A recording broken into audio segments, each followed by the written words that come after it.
Cutter top 10, Cutter top 10. You know you liked it a lot.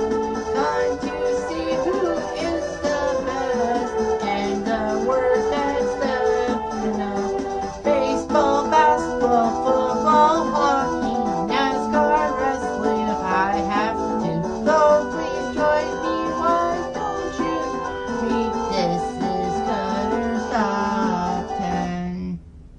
Hey there, Heather, ho there! It's Jeff Cutter Diamond. We're ready to rumble. Oh. Hey there, Heather, ho there. It's Jeff Cutter Diamond with another top 10 for you. Actually, no, I'm lying. It's not a top 10, it's a top 15. That's right, I couldn't whittle it down to 10. So this is the top 10 franchises, top 15 franchises, what am I talking about, that are painful to follow. We have some honorable mentions to talk about. The Arizona Cardinals, of course. Cardinals have the longest NFL streak with 68 years without a title. From 1947, well, 69 now, is the oldest team still in the NFL, from Chicago to St. Louis and now to Arizona. But of course, the Cardinals have had a long string of failure and all that. Sacramento is an honorable mention, because in 1951 they won a title as the Rochester Royals, but unfortunately the Kings moved all the way through like Kansas City. Well, I can't remember all the moves Sacramento made. They almost went to Las Vegas. They almost went to Seattle past few years. They haven't been in the playoffs since 2006. That's amazing, and that's 10 years. And another honorable mention is the Minnesota Timberwolves, the expansion team of 1989. They've only had one division title and not much playoff success. The Timberwolves have the longest active streak of not making the playoffs for 12 years now. That, of course, they missed last year. This year's. Amazing. Alright, so here are the top 15. Number 15, the Chicago Cubs. It's amazing that the Cubs went to the NLCS, and of course got blown out by the Mets. You can't really follow the Cubs without misery. The Cubs haven't won a title since 1908. They haven't been to the World Series in 71 years. That's amazing. Well, things are looking up for the Cubs because, you know, Phil Epstein and Joe Madden are helping the Cubs out. And they're doing pretty well. I think they're like second or first in the National League by winning percentage. That's amazing. Number 14, the Calgary Flames. Moving from Atlanta, not really a hockey market, to Calgary in 1980, the Flames have actually not had much success since they came in the league in 1972. In all the seasons, the Flames did win a Stanley Cup in 1989 on Montreal Forum ice, which is the only time that's ever happened. It has been to the finals 3 times. The only times were 86 when Patrick Waugh and his Habitants took down the Flames, and the 2004 finals, which should have been in Calgary, winning Game 6 on home ice if it wasn't for Martin Gelinas' goal being called no goal. Amazing. The Flames are pretty good. They actually had a good playoff series. In just at this time, as of this taping, May 3rd, 2016, Bob Hartley has actually been fired. So that's amazing. And the Flames play in one of the oldest arenas, the Saddledome, the Scotiabank Saddledome, which they'll have to play for a few years because of all the Calgary financial problems. Number 13, the Buffalo Bills. The Bills do have an owner that cares, in the form of Terry Pegula. And the Bills are chasing, but they haven't been in the playoffs this millennium. And of course, everyone knows that this millennium started in 2001 because, you know, go from 1 to 1,000. I mean, 1,001 to 2,000. So anyway, yeah. Problem with the Bills is that they're in the same division as the Pats and the Jets, and maybe the Dolphins. Bills have no Super Bowl titles. They've been to 4 title games. 91, they should have won because the Giants didn't have Phil Simms. They had Jeff Hostetler. 92, they could have had it, but, you know, the Hogs, the offensive line of the Redskins prevented them. 93 and 94 were just washouts. I knew Dallas was going to win. It's amazing. And, of course, the stadium's really old. Ralph Wilson Stadium. But, you know, they can't find another place to put Park. Number 12, the Detroit Lions. A long time ago, the Lions were one of the best teams in professional football, basically in the 1950s.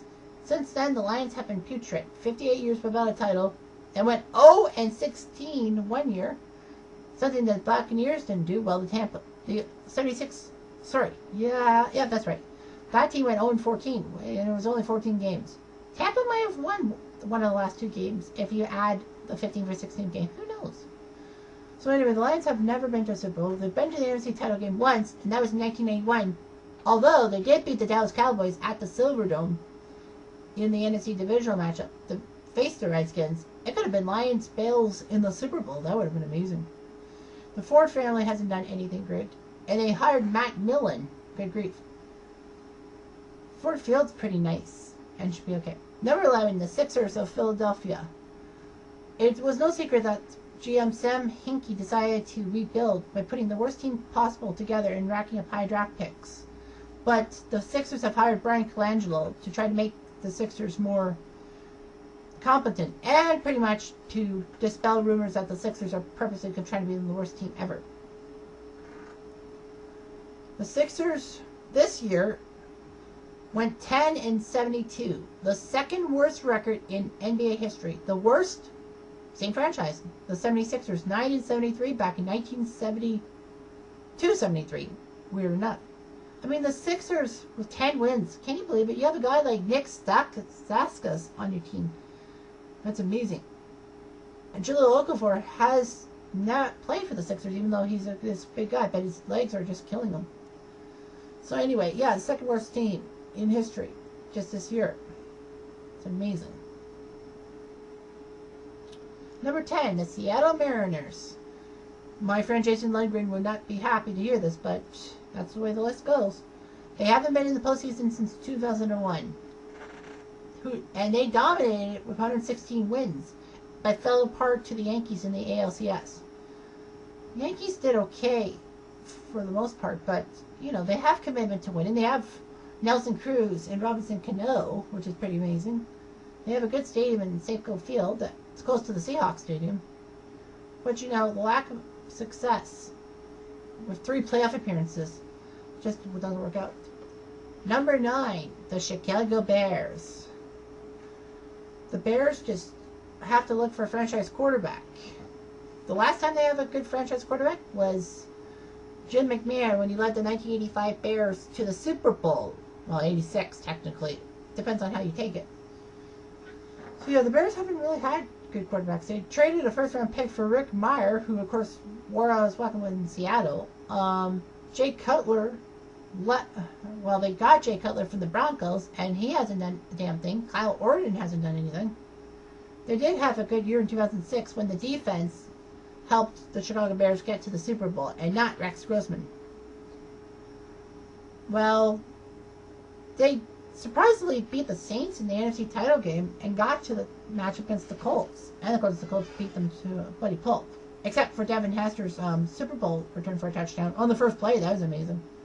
But anyway, with one playoff appearance since 2006, the Bears haven't been consistently good since the 30s and 40s. Number 8, the Oakland Raiders. First things first. They play in one of the worst stadiums in the NFL, that being O.Cole Coliseum, or what used to be known as the Network Associates Coliseum, and share it with the Oakland Athletics, who are okay in a sense, but, you know, that stadium needs to be fixed. The Raiders haven't been to the playoffs since 2002 when 2002-2003, if you want to count it that way, when they lost the Super Bowl to the Tampa Bay Buccaneers, even though I had Oakland slated to definitely win the Super Bowl. They were decimated and haven't been back to the playoffs since, which was amazing. So anyway, the Raiders think they turn the corner, but they always end up below 500. Just amazing. Number 7, the Edmonton Oilers. The Oilers haven't been in the playoffs since 2006, and that was when they went to the Stanley Cup and lost to Carolina in Game 7. I got chastised for that, picking Carolina over Edmonton to win the World Series. World Series, my ass. The Stanley Cup, but, you know, that's how I had to do it. In the 80s, the Oilers won 5 Stanley Cups, and they've only been to the Stanley Cup once, the final once, since 1990. And that was, of course, 2006. They have a new arena that will move in, and they have frequently high draft picks in the last franchise. The Oilers, even though they had the second best draft odds this last weekend to get the number 1 pick, actually ended up 4th on the list, behind Columbus, who has the 3 pick, Winnipeg, who has the number 2 pick, and Toronto, who has the number 1 pick. Yippee. Number 6, the Cleveland Browns.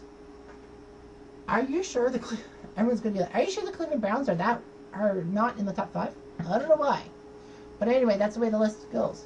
When people think of bad football teams, the Cleveland Browns is the first one in the casual field. They haven't won a title since 1964, before the Super Bowl era, and of course they haven't been to the Super Bowl. The Browns have only been to the playoffs once since their rebranding in 1999. Of course, we all know they left Cleveland for 95 to become the Ravens, and then in 2001, the Ravens won the Super Bowl. Jeez, one playoff appearance, and they choked a big lead in Pittsburgh against the Steelers, the same day as the Giants choking job at San Francisco. So anyway, the roster has been a disappointment. The New York team, and of course Johnny Manziel hasn't. No matters. Look up Cleveland Browns quarterback graveyard on the internet, and you'll see a lot of quarterbacks like Jeff Garcia, Kelly Holcomb, Tim Couch, even the immortal Ty Detmer and the Surgeon Wynn is on that list. Amazing. Number 5, the San Diego Chargers. The San Diego Chargers have been around for 50 years. They've won AFL titles before the merger with the NFL, but they've only been to the Super Bowl once, and that was 95 when Steve Young got the monkey off his back and threw 6 touchdown passes against the Chargers. The Chargers play in one of the worst NFL stadiums, and rumors are circulating they'll be moving to Los Angeles in 2017. They're still in San Diego for the time being, so it's just amazing.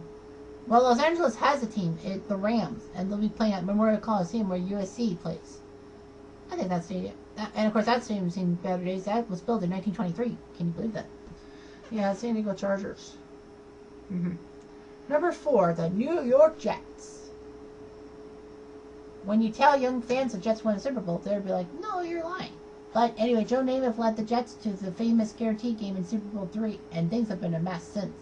Of course, rumors were circulating that game was fixed, so the Jets would beat the Colts, and then you'll have your AFL-NFL merger. The Jets have been to a few championship games, AFC title games recently. One of those years, 2011, when they beat the Pats in the divisional round in New England, pissed me off. The Jets haven't been to a Super Bowl, much less won it, since 1969, and has one of the worst ownerships in all of sports. And of course, the Jets share their stadium with the Giants, who've won 2 Super Bowls in the past 10 years. I know I have a lot of Jet fans for friends on Facebook, but yeah. Number 3, my hometown team, the Toronto Maple Leafs. They're one of the original 6 and have won 13 Stanley Cups. Now, there is kind of a debate still too, because technically, yes, Toronto's won 13 cups, but the Toronto franchise has won 13 cups, not as the Leafs. If you count the times they were called the Toronto Maple Leafs and won the Stanley Cup, quote unquote, you get 11, not 13. Because in 1918 they won as the Toronto Arenas, in 1922 they won as the Toronto St. Pats, but that franchise has won 13 cups. The problem is that the Leafs haven't won a Stanley Cup, much less been in the Stanley Cup Finals, in almost 50 years, and it'll be 50 years next year. It's just amazing. One of the worst droughts ever. For both cups and finals appearances. One of the most valuable teams in the NHL, valued at $1.3 billion. Tickets are expensive. They still sell out for some odd reason. And the team has been lousy. And of course, the team was rewarded for being the worst team in the NHL this past season with the number 1 draft pick. I didn't like the fact that the Leafs might have tanked because, why would you bring Brandon Shanahan, Lou Lamoriello, and Mike Babcock in if you want to rebuild and tank? I mean, they're respected people, especially Mike Babcock, who had only missed the playoffs one year that he has been head coach of the NHL. And this, of course, is before 2015-16. Thankfully, I hope Austin Matthews or even Lane helps out. Number 2, the Washington Redskins.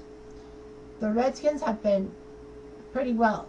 One of the best franchises to follow in the late 80s, early 90s. 3 Super Bowls under Joe Gibbs, an owner that didn't actually but in that being Jack Kent Cook, a Toronto native, and a stadium that actually was good. The 1980s were a great time, but they're in a stadium that has been decreased in capacity because the fans don't want to come, and they don't want to give their money to a greedy owner, Dan Snyder, who always gets the mythical April Super Bowl title for free agency. And the Redskins don't have a good quarterback, as Robert Griffith III. Well, his injuries now forced him to Detroit. They did make the playoffs under Kirk Cousins, which is good, but I didn't think they were going to win. That's just amazing. And of course, the name Redskins. That does make things.